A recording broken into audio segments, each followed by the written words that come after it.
Show doctor Yasir. कि मुझे थोड़ा सा चेंज हो जाता है उसका मिसर, तो ना कोई हाँ, बात जहाँ मैं नहीं बात वही करता इसलिए। कोई बात नहीं नहीं है, अब सिर्फ अंदाजा नया बदल देता है आपके तरीके को। तो वो बिल्कुल आप ठीक कह रहे हैं, सही है। अच्छा जी, okay. So if reading is now covered, now let me move towards the sources of information जिस पे आप बात करते हैं।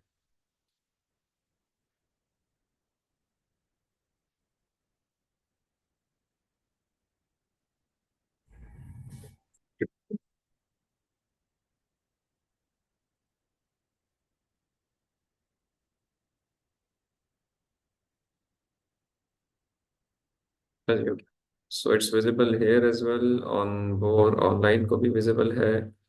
अच्छा, अभी जिस तरह आपने पढ़ना शुरू किया ऑलरेडी इस पे हम बात भी कर चुके हैं, but just I would say to give you some sources as well.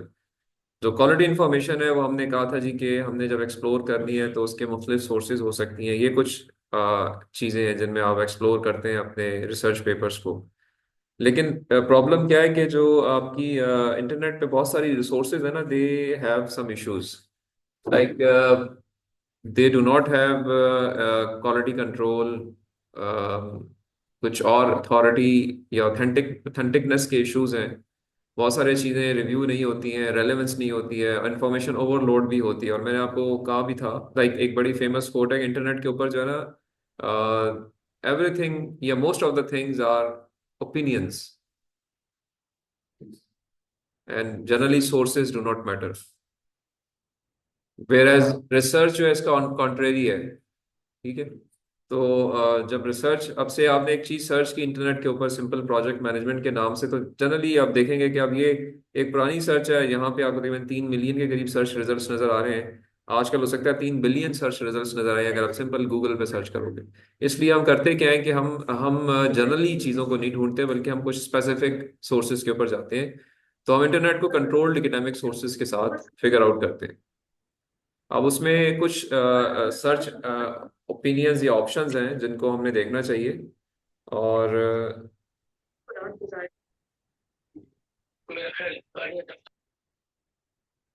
Like अगर आपने सिर्फ रेफरेंसेस और एब्स्ट्रैक्ट्स देखने हैं तो इसमें जो एक अच्छी सोर्सेज हैं वो बिट्स इंस्पेक्ट के नाम से एक सर्च इंजन है, एक वेब ऑफ साइंस है। वेब ऑफ साइंस का जो सर्च इंजन है वो भी इनफैक्ट एब्स्ट्रैक्ट्स और रेफरेंसेस को आपको दे देता है। फुल टेक्स्ट के लिए कुछ मैंने यहाँ नाम लिखे हुए हैं, एप्सको है, एमरल्ड है, इंजेंटा है, नेस्ली है, साइंस डायरेक्ट है, आई ट्रिपल एक्सप्लोरर है। ठीक है। तो रिसर्च पेपर्स जो आपने एक्सप्लोर करने हैं वो इन सोर्सेज के ऊपर करने हैं, बिकॉज ये सोर्सेज आपको ई कॉपी प्रोवाइड कर देती हैं, समथिंग लाइक दिस। और अगेन इनकी रिसोर्सेज के लिए जाने के लिए देर आर वेज, आप इनको एक्सप्लोर कर सकते हैं थ्रू पेड सर्विसेज। आप इनकी मेंबरशिप ले लें, और either you can approach your teachers, your colleagues. Digital library HEC की है, उसके ऊपर भी इनमें से कुछ एक्सेसेस अवेलेबल हैं, सारी नहीं है। सो पॉइंट क्या है कि ये जो सर्च इंजन्स हैं या डेटाबेसेस हैं या इलेक्ट्रॉनिक सोर्सेज हैं, ये आपको एक सिलेक्टेड सर्च देंगी जो कि मैनेजेबल होगा। मैनेजेबल से मुराद ये है कि उसको आप पढ़ सकते हैं। आपको एक टॉपिक पे 100 आर्टिकल्स मिल जाएं तो किसी हद तक चांसेस हैं कि उसको आप देख लेंगे। अगर एक टॉपिक पे आपको 1.5 लाख आइटम्स नजर आए और अगेन रेलेवेंस का इशू हो, तो फिर आप एक दो के बाद you will leave it all together. So आपके अंदर डिसिप्लिन लाने के लिए ये सोर्सेज जो है वो इम्पोर्टेंट है। अगेन कीवर्ड्स इंपॉर्टेंट है। लाइक नेस्ले एक सोर्स है, मैं यहाँ पे उनको एक दफा उनके सिर्फ फ्रंट पेजेस दिखा देता हूँ। Something like this it would be, it is just like science direct. इसके ऊपर आप अपने आर्टिकल्स को सर्च कर सकते हैं with the access name and password, और आपको आर्टिकल्स इस पे मिल जाएंगे। सिमिलरली एप्सको की एक सर्विस है, इसको आप यूटिलाइज कर सकते हैं। एप्सको के अलावा जो है वो बिड्स एंजेंटा है। एप्सको भी आपको कंप्लीट आर्टिकल दे देता है। और इंजेंटा है, एमरल्ड है, आई ट्रिपल एक्सप्लोरर है, साइंस डायरेक्ट है, ये सारे के सारे सिलेक्टेड सर्च इंजन्स हैं। So whenever you try to search your research papers, always focus on selected search engines. अब ये कुछ और से कुछ लोगों ने पूरे रिसर्च पेपर्स नहीं देखने होते हैं, सिर्फ एब्स्ट्रैक्ट्स पढ़ने होते हैं, पेमेंट भी कम करनी है। से वहाँ पेमेंट है 18-28 डॉलर पर ईयर की, यहाँ पे है $2 पर ईयर की। तो इस पर्सपेक्टिव से web of science, bits inspect जो है, इनकी रिसोर्सेज जो है वो आपको कुछ इस तरीके से आर्टिकल देंगी जिसमें आपको ये इस तरह से सिर्फ एब्स्ट्रैक्ट नजर आ रहा होगा। तो एब्स्ट्रैक्ट पढ़ के आप समझते हैं कि जी हाँ मैंने इसको एक्सप्लोर करना है, तो फिर आप स्पेसिफिक किसी से हेल्प भी ले सकते हैं, और अगर से अलग से मेंबरशिप लेना चाहें तो वो भी ले सकते हैं। तो ये just for the purpose of mentioning के, या कहेंगे दोबारा स्ट्रेंथन करना मैं चाह रहा हूँ कि when ever you search always search on the selected search engines of your areas. IEEE Explorer mostly CS, electrical engineer यानी इंजीनियरिंग डोमेन के टाइटल्स आपको देगा। साइंस डायरेक्ट में भी आपके पास मोस्टली इंजीनियरिंग या साइंस कंप्यूटिंग के टॉपिक ज़्यादा होंगे, बट जो साइंस डायरेक्ट है उसमें सोशल साइंसेज की भी चीज़ें नज़र आएंगी आपको। IEEE में सबसे कम नज़र आएंगी, वहाँ पे कुछ फोकस ज़्यादा टुवर्ड्स इंजीनियरिंग है, बट साइंस डायरेक्ट में पार्शली दोनों चीज़ें देखी जाती हैं। और इसी तरीके से अब आप एमएरएल्ड पे चले जाएं, एप्सको पे चले जाएं, इनका फोकस सोशल साइंस पे ज़्यादा होता है। तो accordingly you need to see which one suits my focus और माय इंटरेस्ट, राइट। और अगेन जैसा मैंने कहा कि इंपॉर्टेंट क्या होता है कि कब आप अपने पढ़ाई को रोक दें और लिखने की तरफ आ जाएं। और वो कैसे होगा, उसके लिए आपको फिर राइटिंग के कुछ स्किल्स आने चाहिए कि how to write and how to improve your working style, किसको पढ़ना है किसको डिस्कार्ड करना है। This is how things has to be now focused. So अभी जो आप इस वक्त स्टेज पे हैं, from my perspective I have completed the reading domain, how to read, where to read, what not to read. ये सारी चीजें हमने काफी डिटेल में कवर कर ली हैं, और अगर इसमें स्टिल किसी का कोई डाउट क्वेश्चन है तो वो अभी भी पूछ सकता है। एनीवन जी, कोई सवाल किसी का है तो बताइए। ऑनलाइन पार्टिसिपेंट्स में से कोई क्वेरी किसी किस्म की किसी की भी हो। बिलाल मुझे पहले काफी देर बाद नजर आ रहे हैं। अच्छा जी बिलाल। जी। जी सर, मैं बिलाल, लेक्चर ले रहा हूँ सर। तो आज अभी, छुट्टी है इस वजह से। अच्छा छुट्टी है, नो इश्यूज, कोई बात नहीं। हम असल में हमारा जो प्रोग्राम है वो है ही छुट्टी पे। सैटरडे को तो वैसे ही छुट्टी होती है, तो अब छुट्टी पे छुट्टी आ जाए तो हमारी जी इस सर, पर है हम ना। दुआ करते हैं कि छुट्टी जो वीक डेज में आए। सैटरडे को छुट्टी का मतलब है कि ऑलरेडी छुट्टी है, तो उस दिन फायदा नहीं है छुट्टी का। सर मैंने शुक्र किया छुट्टी या क्लास ले लूंगा आपकी। हाँ जी, तो फिर क्यों नहीं आया? सर मैं अभी ऑनलाइन ले रहा हूँ। सर मुझे डेंगू हुआ था, तो अच्छा, मैंने पेपर पे डेंगू भी लिया। ठीक है, तो अभी आप ठीक हो गए? सर जी सर, अभी मैंने हो गया, अभी 2-3 दिन हो गए, मैं जाना शुरू कर दिया दफ्तर। चलो गुड। जी मोहसिन, आप हाउ आर यू? आप भी अभी नजर आ रहे हैं, पहले सुबह तो नहीं थे आप। अस्सलाम वालेकुम सर। बस वो ऑफिस की एक कमिटमेंट थी, वो बस भुगता के वापस आया हूँ। अच्छा चलो ठीक हो गया, नो इश्यूज। तो एनी एनी क्वेरी, कोई क्वेश्चन आपका हो, अब तक की जो हमने चीजें कवर की हैं कोर्स के अंदर, आज का लेक्चर, इससे पिछले lectures, mid term exam, anything?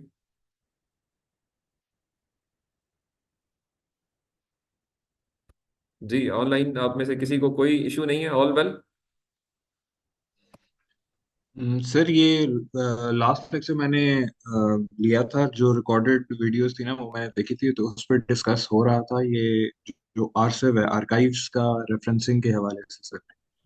तो उसमें सर मैंने जो अपने मैं पेपर्स देख रहा हूँ वो ये IEEE के मेरे 2 बेस पेपर्स हैं। तो इनके अंदर भी सर मैंने देखा है कि जो आरसीव है उसके रेफरेंसेस मौजूद है। ठीक मैं है। सर उस पर थोड़ी सी क्लैरिटी लेना चाह रहा था। तो मतलब आरसिव ऑब्वियसली वो मुझे भी समझ आती है कि है तो एक रिपॉजिटरी, लेकिन फिर भी इन्होंने उसके रेफरेंसेस दिए हुए हैं। ये सर एक विसिस्टेंट है। विसिस्टेंट एक चैट बॉट है जो कि नेचुरल लैंग्वेज टू विजुअलाइजेशन का टूल है। तो इसका जो सर पेपर है इसके अंदर भी हैं, और इसके अलावा एक और पेपर है उसमें भी हैं सर, चैट टू विज। अच्छा, तो सर अगर उन्होंने रेफर किए हुए हैं तो अब ये इनफैक्ट मैं इसको इस तरह समझता हूँ कि it varies from journals to journals. कुछ जर्नल्स जो है सर वो आपको अलाउ कर देते हैं कि आप रेफर कर दें विद अप्रोप्रिएट सोर्सेज, और कुछ जर्नल सर आपको ये मेंशन करते हैं कि नहीं, ये जो आर्काइवेक्स के रिसर्च पेपर्स हैं क्योंकि पब्लिश नहीं है, वेरीफाइड नहीं है, तो ना करें। सर तो sir maybe I triple access की कोई पॉलिसी इस तरह की होगी कि उन्होंने अलाउ किए होंगे, और but we one one must be cautious while reading those archive x papers because they are for the comments of the audience, they are yet sir not reviewed and published. तो sir ठीक है, मतलब with caution you can go through them. Sir but ये एक वो आप कह रहे हैं ना कि आउटलायर है, आउटलायर पे आप जनरली जिंदगी में आउटलायर्स पे जाना नहीं चाहिए। सर बिल्कुल। तो आउटलायर है बस, ठीक है, अलाउ कर दिया उन्होंने। आप भी अगर समझते हैं कि जी ठीक है मैंने इसको देखना है विद कॉशन, तो देख लें। सर वो असल में मेरा जो काम है उसमें कुछ जो बेंचमार्किंग डेटा सेट्स है ना वो इस पे बनाए हुए हैं उन्होंने। तो जो पिछले काम हुए हुए हैं उन्होंने भी उन्हीं बेंचमार्किंग डेटा सेट्स को इस्तेमाल किया हुआ है, तो उस हवाले से रेफर किया हुआ है वहाँ। अच्छा, आपका आपका मकसद जो है वो उन डाटा सेट्स को यूज करना है या इन आर्काइव पेपर्स के अप्रोच को यूज करना है? नहीं नहीं, अप्रोच को नहीं सर, वो बेसिकली डेटा सेट्स को इस्तेमाल करना, और वो डेटा सेट्स वाला जो पेपर है वो उन्होंने आर्काइव पर रखा हुआ है। मैंने अच्छा, बेसिकली बेंचमार्किंग डेटा सेट इस्तेमाल करना तो उसमें तो कोई हर्ज नहीं, लेकिन बेंचमार्किंग डाटा सेट तो आपकी एक अपनी पर्सनल एफर्ट होगी ना, क्योंकि डाटा सेट तो आप भी बनाएंगे तो पहली दफा बनाएंगे, है और सर। किसी और ने अगर बनाया हुआ है, बेशक पब्लिश नहीं हुआ हुआ लेकिन है डाटा सेट, तो आप उसको जब उठाएंगे तो आप उसको पहले देखेंगे कि डाटा सेट जो है वो ठीक बना हुआ है, इसमें कोई गलतियां तो नहीं है। तो in fact you are reviewing sir that that thing yourself. तो दैट पर्टिकुलर एस्पेक्ट जिसकी हम बात कर रहे थे ना कि रिसर्च पेपर की अप्रोच जो है वेरीफाई नहीं हुई हुई, तो वो यहाँ पे कवर हो जाती है by your personal sir efforts. तो आई थिंक डाटा बेसिस के लिए तो कोई इशू नहीं है, वो तो आप कहीं से भी लें या बनाएं तो वो आप ले सकते हैं। सर फर्स्ट स्टेप ऑफ वैसे एवरी। मैंने जो रेफर करना है वो तो डेटा सेट ही है, लेकिन उसमें कुछ जिस तरह एक टूल है चैट टू विज, वो भी उसमें रेफर किया हुआ है। और वो जो चैट टू विज टूल का जो पेपर पड़ा हुआ है वो आर्काइव के ऊपर पड़ा हुआ जो ये टूल है ये करता क्या है? है। ये भी sir natural language to visualisation, यानी आप डेटा एनालिसिस को एक डेमोक्राइज करने के लिए, यानी नॉन टेक्निकल लोगों को वो एक चैट इंटरफेस के थ्रू डेटा एनालिसिस कर सकते हैं। अच्छा। बेसिकली प्लॉट्स प्लॉट्स वगैरह बना के देता है सर। अब जहाँ तक मैं समझ पा रहा हूँ, एक्सप्लेन करता है, टेक्निकल को नॉन टेक्निकल लैंग्वेज में कन्वर्ट करता है। नहीं सर, एक्सप्लेन नहीं करता। ये ऐसे है कि फॉर एग्जांपल एक यूजर है, वो अपना जो टेबुलर डाटा है वो अपलोड करेगा एप्लीकेशन के अंदर, और फिर वो उससे एक नेचुरल लैंग्वेज तरीके से, फॉर एग्जांपल वो कह देगा कि मुझे इनसाइट्स दिखा दे सेल्स की ओवर टाइम। तो वो उस डाटा सेट से जो टेबुलर चार्ट्स वगैरह हैं वो बना के दिखा देगा, फॉर एग्जांपल लाइन चार्ट बना के दिखा देगा। अच्छा, तो यानी सर ये तो मुझे लग रहा है कोई स्टैटिस्टिकल टूल बॉक्स है कोई। सर ये बेसिकली जनरेटिव एआई और जो डेटा एनालिसिस है इसका इंटरसेक्शन है। यानी जो बात उससे कर रहा है, बंदा जो बात कर रहा है वो नेचुरल लैंग्वेज में कर रहा है। नेचुरल लैंग्वेज की इंट्यूएशन बहुत बड़ी है, उसकी डोमेन बहुत ज्यादा है। तो वो नेचुरल लैंग्वेज की इंट्यूएशन को मैप कर रहे हैं स्पेसिफिक किसी चार्ट के ऊपर या प्लॉट के ऊपर, और नेचुरल लैंग्वेज ही उस क्यूरी की जो पैरामीटर्स हैं वो एक्सट्रैक्ट करके उस रिस्पेक्टिव प्लॉट को दे रहे हैं ओके, सर। यानी ये व्हाट आई कैन अंडरस्टैंड कि आप अपनी एक लेमैन लैंग्वेज में उसमें उसको कुछ समझा रहे हैं, और वो आपके लिए कुछ चार्ट्स प्लॉट करता है अप्रोक्सीमेशन बेस्ड, कि आप जो कहना चाह रहे हैं वो कोई ऐसी बात करना चाह रहे हैं। Sir exactly exactly. मैं अगर सिंपल यानी एक डाटा सेट लोड करूं और मैं उसको टूल को बता दूं कि give me insights about it, यानी मैंने ठीक कुछ भी उसे नहीं बताया, तो ठीक है। नेचुरल लैंग्वेज एनएलपी जो है वो उस पूरे डाटा सेट को पहले एनालाइज करेगी कि इसमें से क्या क्या इनसाइट्स निकाली जा सकती हैं। फिर ओके। लेट से वो डिसाइड कर लेगी कि मैंने 4 किस्म के प्लॉट्स बनाने हैं, तो वो उन 4 किस्म के प्लॉट्स का कोड जनरेट करेगी और उन कोड को उस डाटा के ऊपर लगा देगी, तो वो 4 किस्म के प्लॉट्स बन जाएंगे। ओके, यानी मतलब एक ये लेमैन आप ने उसे बताया कि मतलब इसमें ये कि ये काम पहले तो वैसे आप खुद करते हैं शायद, कि पहले आप उसको खोलते सर देखते और आप समझते कि यार मैंने इस पे क्या एनालिसिस अप्लाई करनी है, अब आप वो चैट जीपीटी आपकी उस सोच के दरवाजे को बंद कर देगी। सर ठीक है, ठीक है जी। इफ यू थिंक इसकी असिस्टेंस अच्छी है, और बट आई वुड अगेन इसमें एक चीज मैं कहूंगा कि ठीक है, ये आपसे असिस्टेंस बिल्कुल लें, लेकिन पहले अपनी एक एनालिसिस के लिहाज से कुछ सोचें कि जी अगर आप खुद करते तो कैसे करते, और फिर आप उसमें इम्प्रूवमेंट के लिए उसको यूज कर लें, इस टूल को। सर बिल्कुल। नहीं सर, वैसे मेरा जो मेजर जो लिटरेचर रिव्यू है वो मतलब अच्छे जर्नल से ही है। ये तो सिर्फ वन आउट केस था, मैं इसलिए डिस्कस कर रहा अच्छा, नहीं नहीं, ठीक है। अब था असल सर। में it's again a learning for me as well कि टूल्स तो नए नए सर डेवलप हो रहे हैं ना, असल में they are replacing the human being. मतलब दिस टूल सर जो आप बता रहे हैं, ये इनफैक्ट मेरी और आपको रिप्लेस कर रहा है ना, मेरी और आपकी थिंकिंग को रिप्लेस कर रहा है। पहले ये काम एक सर एक्सपर्ट ने करना था, मुझे मैंने करना था। फॉर एग्जांपल अगर मैं डाटा एनालिस्ट हूँ तो मैंने करना था। अब मेरा सर रोल ये इस टूल ने खत्म कर दिया कि अगर पहले आप मुझे पे कर रहे थे, तो अब ये टूल आपको, क्योंकि टूल भी किसी डाटा एनालिस्ट ने बनाया होगा या नंबर ऑफ डाटा एनालिस्ट ने बनाया होगा कि जी अगर एक डाटा आता है तो उसको हमने कैसे एनालाइज करना है, किन किन चीज़ों को देखना है।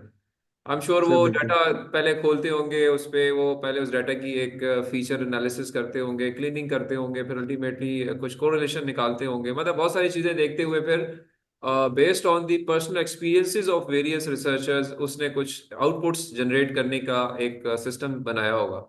इसमें ये सर है कि बिल्कुल ऐसे ही है। अगेन कुछ ऑल दो ठीक है, it is a good thing, या एक अच्छा टूल है। आई एम श्योर उसको उसकी कोई एप्लीकेशंस भी ठीक होंगी, लेकिन इसमें एक अगेन कॉशन ज़रूर आना चाहिए कि ये जनरलाइज टूल्स होते हैं जनरली। तो जो जनरल टूल्स होते हैं वो शायद बहुत स्पेसिफिक नहीं होते और मोटी बात कर रहे होते हैं, मोटी शिस्त में बात करते हैं, तो मे बी आप जो चीज़ उससे लेना चाह रहे हैं शायद वो एग्जैक्ट भी ना बताए, वो कुछ मोटी बात तो कर देगा, क्योंकि उसने हंड्रेड सर ऑफ प्रॉब्लम्स के लिहाज से बात करनी है। आपका प्रॉब्लम 1:2 प्रॉब्लम है, तो सर अपना उस पर एक प्रोसेस जरूर चलाएं कि आप क्या सोचते हैं उसके बारे में, और इससे मोटी शिस्त आप ले लेंगे कि जी ये 4 किस्म की चीजें ये हमें दे सकता है डाटा। बट मैं अगेन कहूंगा कि उसमें बहुत सारी चीजें गलत भी होती हैं, याद रखिएगा। सर ऐसे ही है, उसमें एक वो मॉड्यूल होता है एम्बिग्यूटी रिमूवल का, कि आपने उसका कॉन्टेक्स्ट बेसिकली बेहतर से बेहतर करना होता है। तो वो एक फीडबैक लूप में चल रहा होता है। वो ऐसे नहीं है कि मैं लेट से क्यूरी कर दूंगा और अगर तो वो उसको समझ आती है कि ये मेरे पास डेटा आ गया है, वो उसके हिसाब से आपको फीडबैक भी देगा कि इसमें आप ये काम, हाइपोथेसिस भी जनरेट कर देगा कि आप इसमें से ये काम करवाना चाह रहे हैं, ये काम करवाना चाह रहे हैं, ये काम करवाना चाह रहे हैं। तो वो एक किस्म का प्रोएक्टिव चैटबॉट है, जो कि आपको आपकी ही क्यूरी के ऊपर, लेट से उसमें कोई डिसअमलगमेशन है या उसमें कोई क्यूरी के अंदर उसकी सही तरह से अंडरस्टैंडिंग नहीं है, तो वो आपके साथ इंटरेक्ट करता है। और जब तक आप उसको फुल कॉन्टेक्स्ट नहीं समझा देते तो वो कर देता है। ऑब्वियसली इसमें भी लिमिटेशंस हैं, but it is a new research area. तो मैं भी इसलिए सर इसमें काम करना चाह रहा था। ठीक है, ठीक है। तो अभी आप सर ये चैट बोर्ड इस तरह का बनाना चाह रहे हैं? जी सर बिल्कुल। ओके, ठीक है जी। सर ठीक, एरिया इज फाइन। सर तो सर खैर बहरहाल this was just a side talk, और ठीक है, नई नई चीज़ें हैं, उनको सीखना भी चाहिए, उनसे असिस्टेंस लेनी चाहिए। बट मैं सिर्फ एक सर इसमें बार बार बात करता हूँ कि when ever you go for a new tool, अपना दिमाग की बत्ती ज़रूर ऑन रखें, क्योंकि टूल्स बनते हैं जनरल सर जनरल पर्पस के लिए, और हमारी प्रॉब्लम होती है स्पेसिफिक। तो बिल्कुल स्पेसिफिक सर। उसके ऊपर ही जो है ना फोकस नहीं कर जाना। आपने अपने दिमाग सर को ऑन रखना है और अकॉर्डिंगली उस लिहाज से चीज़ों को लेके चलना है। तो ठीक सर है, तो गो अहेड प्लीज कीजिए उसको, देखें आप उसको। सर ठीक है जी, okay. So coming to the other thing, अब चूंकि हमने राइटिंग पर्सपेक्टिव से बात करनी है, now everybody has to write, और हमारा टारगेट इस सब्जेक्ट में एक ये भी है कि हमने अपने एक रिसर्च प्रपोजल को फाइनलाइज करना है, which is the TH1 document, इसको हम कहते हैं। 2 पेजेस है हमारे रिसर्च के, थीसिस 1, थीसिस 2। थीसिस 1 जो है that is proposal stage. So proposal के अंदर हमने प्रपोजल लिखना होता है। प्रपोजल मीन्स कि out of the research process, जो आपने एक स्लाइड पे देखा था अगर याद है आपको, तो रिसर्च प्रोसेस मैंने आपको एक दिखाया था। उस रिसर्च प्रोसेस में पहला चैप्टर जो था वो इंट्रोडक्शन का चैप्टर था। दूसरा चैप्टर या दूसरा जो बात थी वो लिटरेचर रिव्यू की थी। और तीसरी जो चीज़ थी वो प्रपोज मेथडोलॉजी थी। चौथी चीज़ जो थी वो इम्प्लीमेंटेशन, रिजल्ट्स, डिस्कशन थे। और फिर कंक्लूजन्स और रेफरेंसेस एंड एक्स्ट्रा इस तरह की चीज़ें थी, इफ यू रिमेंबर दैट। तो उसमें जो आपकी प्रपोज मेथडोलॉजी तक का जो सेक्शन है, that too partial, propose methodology भी बहुत डिटेल्ड आप नहीं बता सकते, बट जस्ट मोटी बात करते हैं, तो वहां तक जो काम आप लिखते हैं उसको हम नाम देते हैं प्रपोजल का। कि आप प्रपोज कर रहे हैं कि ये काम जो है ये इस तरीके से किया जा सकता है, जिसको मैं करूंगा। तो रिजल्ट्स इम्प्लीमेंटेशन जो है वो आप TH2 में करते हैं, थीसिस फेज में या थीसिस 2 के अंदर करते हैं। सो जो फर्स्ट स्टेज है प्रपोजल की, ये इसलिए की जाती है कि हम क्या चाह रहे होते हैं कि हम ये डिफाइन करना चाहते हैं कि जी हमने क्या पढ़ना है, कैसे पढ़ना है, कहाँ से पढ़ना है, और ये जो पर्टिकुलर प्रॉब्लम सॉल्व करने में जा रहा हूँ ये इस तरीके से मैं सॉल्व करने की कोशिश करूंगा। आप अपने प्रॉब्लम की सिग्निफिकेंस भी बताते हैं। तो यहाँ पे कुछ चीजें हैं जिनको हमने पंच लाइंस में याद रखना है। तो वो पंच लाइंस में हम थोड़ी देर में आएंगे, बट ये कि रिसर्च प्रपोजल का मकसद क्या है, आपकी प्रपोज्ड मेथडोलॉजी को बताना बेस्ड ऑन सम फैक्ट्स। वो क्या है वो हम देखते हैं आगे। सो अगर ये इसमें थोड़ा सा और आगे जाए तो हम ये देखते हैं कि जी ये एक स्टूडेंट जब ये लिख लेता है ना तो उससे समझ ही आती है कि यार वो सीरियस है अपने काम में, क्योंकि लिखते हर बंदा लिखता नहीं है। जब लिखेंगे that means you are gone towards seriousness. अब आप समझते हैं कि जी आप थीसिस करेंगे, क्योंकि इससे पहले तक जो है इंसान होता है कि करूं ना करूं, थीसिस में जाऊं ना जाऊं, लेकिन जब लिख लिया तो ये मेजर एफर्ट है। Proposal document is the most difficult thing to write. Thesis writing is easier, बड़ी मजे की बात है। The most difficult thing is to write how you will do. ये सोच लेना और लिख लेना कि जी मैं कैसे मसले को हल करूंगा, बाद में चीजें आसान है। तो अगर जो स्टेज से गुजर जाता है उसके लिए ये फैसला करना आसान होता है कि अब मैं थीसिस को कर लूं, क्योंकि मुश्किल काम तो कर लिया, क्योंकि ये थॉरो आपकी एफर्ट है इसके अंदर। मुश्किल काम है, प्रपोजल लिखना सबसे मुश्किल काम है। सो गुड प्रपोजल जो है they generally lead to good dissertations. So good proposals का जो खासियत है वो ये है कि ये कुछ कुछ माइलस्टोन्स को फुलफिल करते हैं। वो माइलस्टोन्स पे हम बात करेंगे कि वो क्या चीज़ है। यहाँ पे मैं एक चीज़ कहूँगा अर्शद साहब को कि आपने करना ये है कि हमारे जो थीसिस 1 के कुछ अप्रूव्ड रिसर्च प्रपोजल्स हैं वो डॉक्यूमेंट्स आपने कलेक्ट करनी है PG कोऑर्डिनेटर से। उसमें आप कंप्यूटर साइंस के प्रपोजल डॉक्यूमेंट भी उनसे लीजिए, आप उनसे प्रोजेक्ट मैनेजमेंट के भी लीजिए, और वो फिर आप ग्रुप में शेयर कर लीजिए सबके साथ, ताकि वो एक दफ़ा एक नज़र डाल लें कि जनरली स्पीकिंग रिसर्च प्रपोजल में लिखा क्या जाता है। टाइटल किसी और का होगा, बट आप उसको देख के एटलीस्ट ये आइडिया स्टैब्लिश कर सकते हैं कि मैंने क्या करना है। तो ये आप उनसे ले लीजिएगा। टेम्पलेट भी ले लीजिएगा कि क्या चीज़ें इसके अंदर होती हैं, फ्रंट पेज कैसा होता है, बैक पेज कैसे होते हैं, ताकि वो भी आपको आइडिया हो जाए, क्या फ़ॉन्ट साइजेस वगैरह, यानी एडिटिंग के परस्पेक्टिव से भी आपको कुछ डॉक्यूमेंट कलेक्ट कर लीजिए। ठीक है जी। Okay, so purpose of research proposal is, सीमा पढ़े क्या चीज़ है।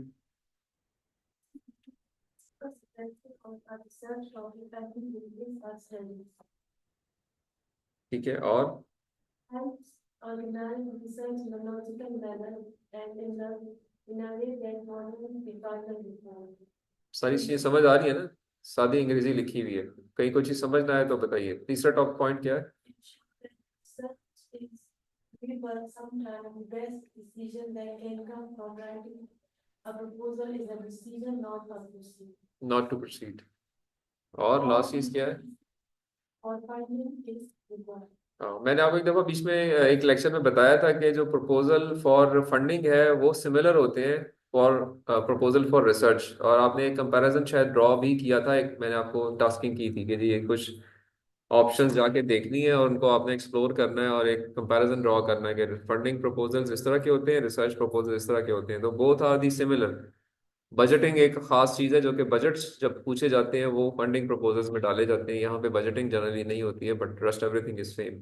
ठीक है, सो ये आप पर्पजेज हैं। अच्छा, अब इसमें in fact there are couple of categories, few categories जो रिसर्च प्रपोजल्स की होती हैं। सबसे पहली जो प्रपोजल है वो आपका वो स्टेज है जो आपने आज से शायद 2 हफ्ते पहले 3 हफ्ते पहले किया था, जिसमें आपने इस्टेब्लिश किया था कि मैं ये काम करना चाह रहा हूँ और ये हो सकता है, जो कि एक 1 पेजर था। आपने एक टॉपिक और उसके रिसर्च पेपर्स फिगर आउट किए थे। तो ये जो फर्स्ट स्टेज होती है जिसमें यू डिसाइड अबाउट के काम जो है वो किया जा सकता है, वी कॉल इट डूएबिलिटी रिपोर्ट या डूएबिलिटी प्रपोजल। इसको हम जनरली रिसर्च की जुबान में 25 पॉइंट रिसर्च रिपोर्ट प्रपोजल कहते हैं।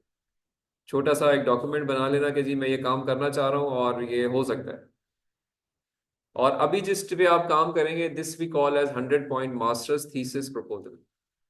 ये शो कर रहा है कि ये 4 गुना होगा। पॉइंट्स जस्ट इंडिकेटिंग कि ये थोड़ा थोड़ा सा जखीम होता है, इसमें डॉक्यूमेंट में आप ज़्यादा कंटेंट डालते हैं। Generally speaking it's not more than 15 pages, 10-15 pages पे आप इसको कंप्लीट करते हैं। कंटेंट के ऊपर हम आएंगे अगेन, इंडिविजुअल कंटेंट पे, के अंदर क्या क्या लिखना है, बट वो अभी मोटे तौर पे मैंने आपको रिसर्च साइकिल के अंदर से बता दिया कि वो जो रिसर्च प्रोसेस था उसमें क्या क्या चीजें आएंगी, उनके अंदर फर्दर क्या पंच लाइंस होंगी उनकी हम बात करते हैं। बट जब उसको लिख लेते हैं तो ये तकरीबन 15 एक पेजेस बन जाने चाहिए, इससे ज़्यादा नहीं होने चाहिए, इससे कम थोड़े बहुत in in consultation with your supervisor आप ये डिसाइड कर सकते हैं। और अभी जो आप में से TH1 के स्टूडेंट्स हैं उनको एक डेट शायद दे भी दी गई होगी, ठीक है, आई एम श्योर नवंबर का ही कोई दिन किया, उसमें आपने ये डॉक्यूमेंट जो है वो सबमिट करनी है। वो एक रिव्यू प्रोसेस में जाएगी, पहले ECP देखेगी और फिर अगर कोई इम्प्रूवमेंट्स हैं आपको सजेस्ट करेंगे, वो आप एक दो साइकिल में इम्प्रूवमेंट करेंगे, फिर वो GSC में आएगा, GSC से GSRMC में जाएगा, अल्टीमेटली फिर आप अप्रूवल हो जाएगा, फिर आप TH2 पे जा सकते हैं। फोकस जो है वो होता है क्या, इनके अंदर फोकस जो है वो जितने भी रिसर्च प्रपोजल है, research proposal generally speaking in सब में फोकस होता है लिटरेचर रिव्यू, ठीक है। इनके अंदर सेंटर ऑफ ग्रेविटी का लफ्ज अगर मैं ज्यादा अच्छा होगा यूज करूं कि जितना अच्छा रिसर्च रिव्यू हुआ होगा, यानी लिटरेचर रिव्यू हुआ होगा, उतना ज्यादा ये एक्सेप्टेबल डॉक्यूमेंट होगा,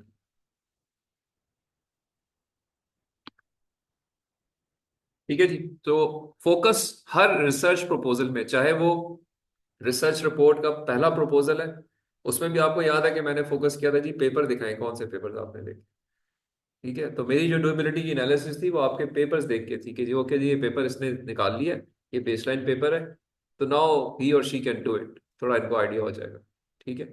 या आपकी अंडरस्टैंडिंग को समझते हुए कि जी हाँ ये जो बात कर रहे हैं ये वाकई ठीक बात हो रही है। अगेन इसके अंदर भी जब आप ECP में जाएंगे, GSC में जाएंगे, वो भी यही देखेंगे कि यार इसने एग्जिस्टिंग लिटरेचर कितना अच्छा पढ़ा हुआ है, कितना अच्छा होमवर्क किया हुआ है, तो ये कर सकता है, ये कर सकती है, ठीक है। और जब इससे ऊपर हम जाते हैं PhD के लिए, तो PhD के डिसर्टेशन को हम 300 पॉइंट डिसर्टेशन प्रपोजल का नाम देते हैं। इट्स अ लार्जर डॉक्यूमेंट, अब वो 100 पॉइंट था, ये 300 पॉइंट है, तो इट्स शोइंग कि ये 3 गुना डॉक्यूमेंट होती है तकरीबन, और हैवी होती है।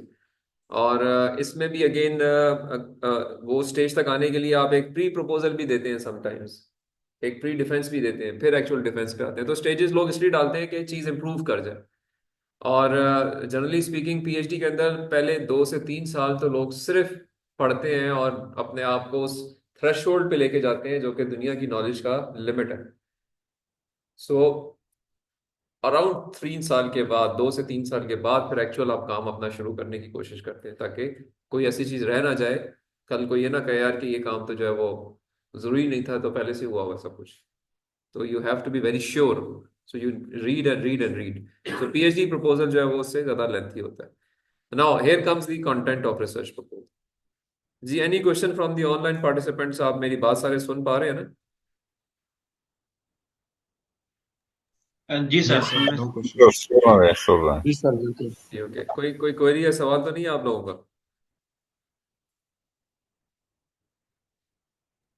No okay, sir. So now coming back to the slide, contents of research proposal. अब यहाँ पे आपको मैं दिखा रहा हूँ कि जिसमें हमने अपने इस डॉक्यूमेंट में लिखना होता है। मैंने आपको अभी थोड़ी देर पहले कहा कि आप रिसर्च प्रपोजल डॉक्यूमेंट जो है वो उनका एक सैंपल्स कलेक्ट कर लें। जब उनको आप खोल के देखेंगे तो उनमें ये चीज़ें आपको नजर आएंगी। आप में उसमें आपको एक टाइटल नजर आएगा, उसको प्रोविजनल टाइटल इसलिए कहा जाता है, it's more applicable to PhD research, क्योंकि आप थोड़ा बहुत वेरिएशन लेके आना चाह रहे होते हैं, या आ जाती है चीज़ में वेरिएशन, क्योंकि 7 साल का टाइम पीरियड होता है, 7 to 9 years का टाइम पीरियड है फॉर PhD। तो जो फर्स्ट इसमें बुलेट है, it's specifically applicable to PhD proposal, but for masters proposal generally speaking we do not change the title, क्योंकि ये आपने 6 महीने साल के अंदर पूरी करनी होती है, तो आप पहले से सोच समझ के टॉपिक को डिसाइड करते हैं। सो प्रोविजनल टाइटल, या उसको हम टाइटल कहेंगे। Then you go on to the other 3 things. इसमें जो आगे आपको चीजें नजर आ रही हैं, इनमें purpose, importance, purpose and importance जो है, they are the 2 things which you cover within the introduction section. जो आपका इंट्रोडक्शन का सेक्शन होता है, क्योंकि यहाँ चैप्टर्स नहीं होंगे, यहाँ सेक्शंस होंगे ना, क्योंकि आप डॉक्यूमेंट लिख रहे हैं तो इसमें आप चैप्टर्स नहीं कहेंगे, उनको आप सेक्शंस देंगे। जो section 1 is the introduction section. Introduction section के अंदर 3 चीजें लिखी जाती हैं, ठीक है। उन 3 चीजों में पहली चीज होती है इंट्रोडक्शन ऑफ द प्रॉब्लम, जिसको हम पर्पस ऑफ स्टडी भी कहते हैं, ठीक है। कि आप प्रॉब्लम को इंट्रोड्यूस करते हैं कि मेरा मसला क्या है, किस मसले को लेके चल रहे हैं। You introduce the problem. Number one, punchline. Number two is you mention the significance of the problem, importance of study. Significance से मुराद क्या है कि यार ये काम मैं करने तो जा रहा हूँ, क्यों करने जा रहा हूँ भाई, ये इसलिए करने जा रहा हूँ कि ये पाकिस्तान में भी इशू है, एशिया में भी प्रॉब्लम है, ये यूरोप में भी इशू है, वहाँ भी प्रॉब्लम है, ये अमेरिका में भी इशू है, वहाँ भी प्रॉब्लम है, ये फैक्ट्स फिगर्स यहाँ के हैं, ये फैक्ट फिगर्स यहाँ के हैं, ये फैक्ट्स फिगर्स यहाँ के हैं। तो सिग्निफिकेंस जो है वो एक रीडर को एक कन्विंस करती है कि जी ये करना क्यों जरूरी है, क्यों ये जो है ये स्कॉलर इस पे होमवर्क करने जा रहा है। तो number two punch line introduction section की is significance of the problem and you talk with references. हवा में तीर नहीं मारते, रेफरेंस के साथ बात करते हैं कि फलां रिसर्च पेपर इस कंट्री का है, ये बात हुई हुई है, फलां रेफरेंस पेपर इस रीजन का है, ये बात हुई हुई है, फलां रेफरेंस पेपर इस जगह का है, फलां यूएन की रिपोर्ट इस रीजन के बारे में, फलां जो स्टेटिस्टिक्स की रिपोर्ट है वो इस रीजन के बारे में, वर्ल्ड इकोनॉमिक फोरम ने इस रीजन के बारे में ये कहा हुआ है। तो इस सिग्निफिकेंस को इस्टेब्लिश करते हैं either by the organization's data or by the research papers to convince the reader that की problem has to be done. So introduction section लिखते हुए वो जो 7 से 15 पेजेस बनाने हैं ना आपने, मैं उनके वाले पे बात कर रहा हूँ कि आपने उसकी एक पिक्टोरियल रिप्रेजेंटेशन बनानी है कि मैं इसको कैसे लिखूंगा कैसे।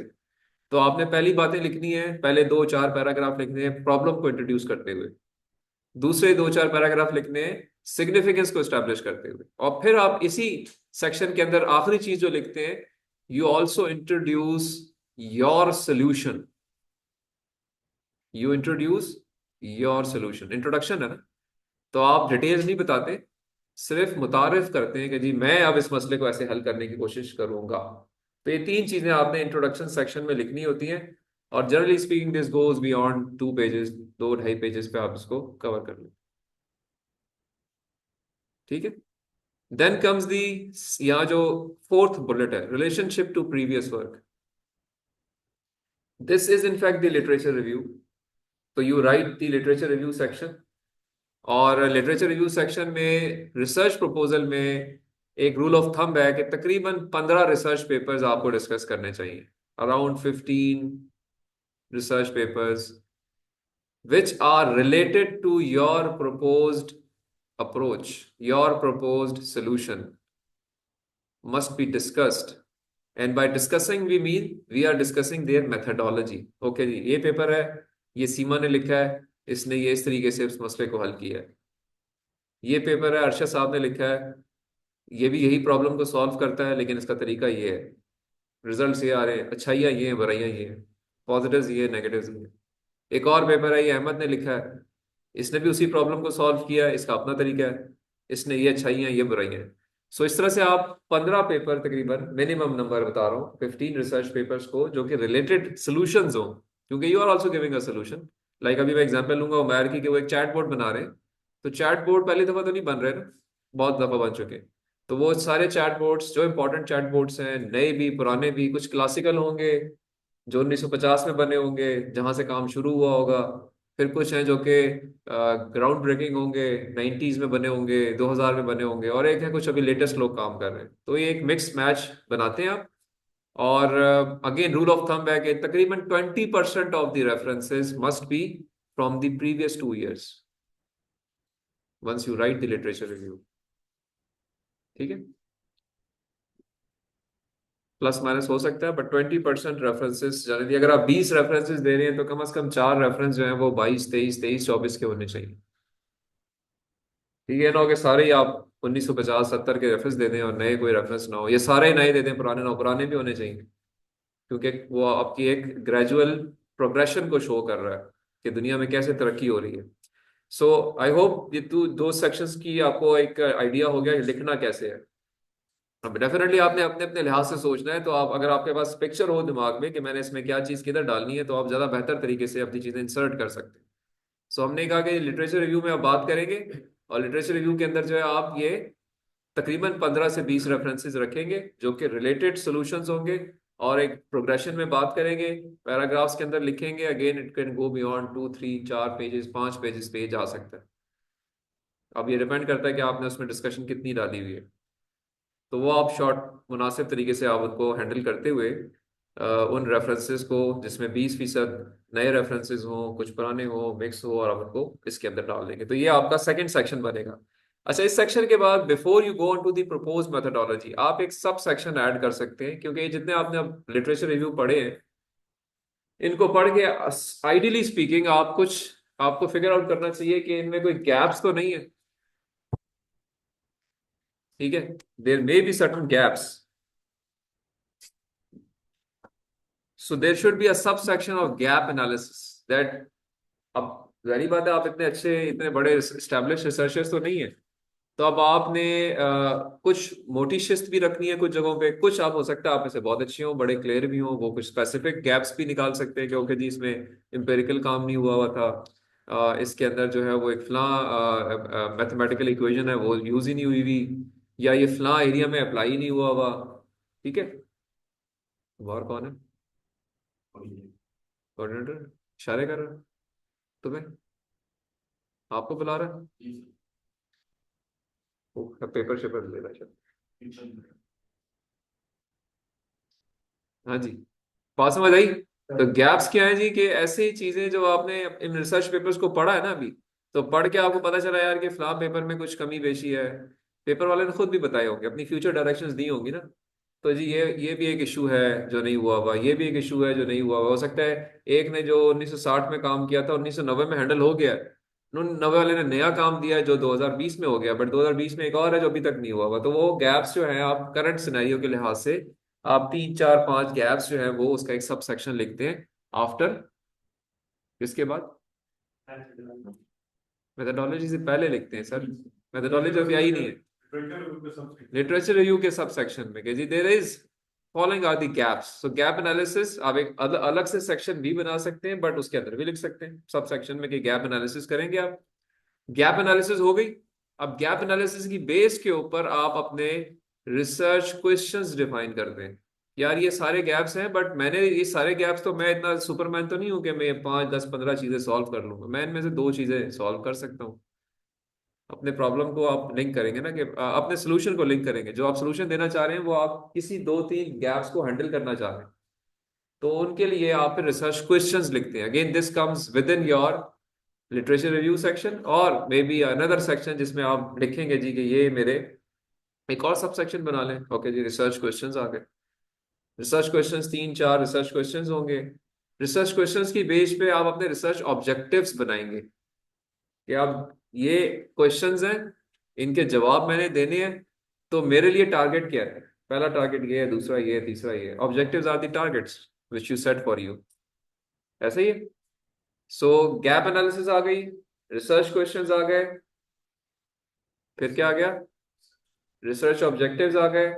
ऑब्जेक्टिव्स की बेस पे आपके मेथडोलॉजीज डिफाइन होती हैं।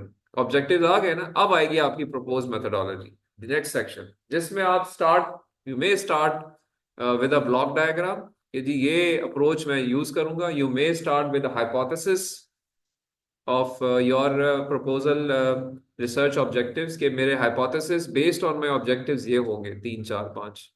पहला हाइपोथेसिस ये है, हाइपोथेसिस मीन मफरूजा, कि आप क्या चीज डाटा की बेस पे आगे वेरीफाई या नॉन वेरीफाई या यस या नो करवाएंगे, उनको हाइपोथेसिस कहते हैं हम।